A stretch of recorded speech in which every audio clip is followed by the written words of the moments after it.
Du temps d'Hérode, roi de Judée, il y avait un sacrificateur nommé Zacharie, de la classe d'Abia. Sa femme était d'entre les filles d'Aaron et s'appelait Élisabeth. Tous deux étaient justes devant Dieu, observant d'une manière irréprochable tous les commandements et toutes les ordonnances du Seigneur.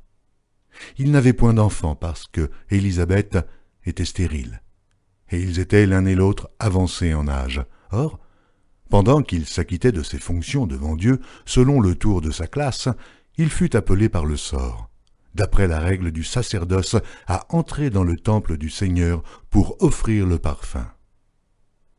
Toute la multitude du peuple était dehors en prière, à l'heure du parfum.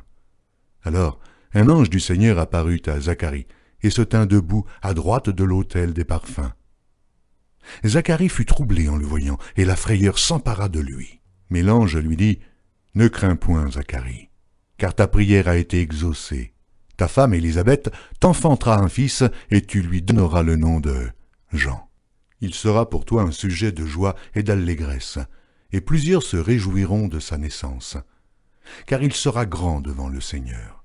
Il ne boira ni vin, ni liqueur enivrante, et il sera rempli de l'Esprit Saint dès le sein de sa mère.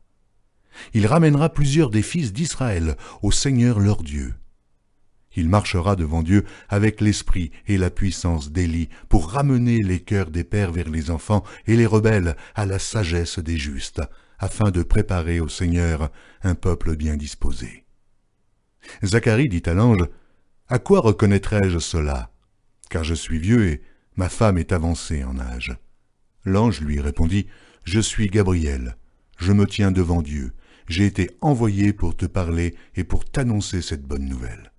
Et voici, tu seras muet et tu ne pourras parler jusqu'au jour où ces choses arriveront, parce que tu n'as pas cru à mes paroles, qui s'accompliront en leur temps. » Cependant, le peuple attendait Zacharie, s'étonnant de ce qu'il restait si longtemps dans le temple. Quand il sortit, il ne put leur parler, et ils comprirent qu'il avait eu une vision dans le temple.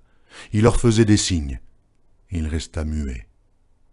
Lorsque ses jours de service furent écoulés, il s'en alla chez lui.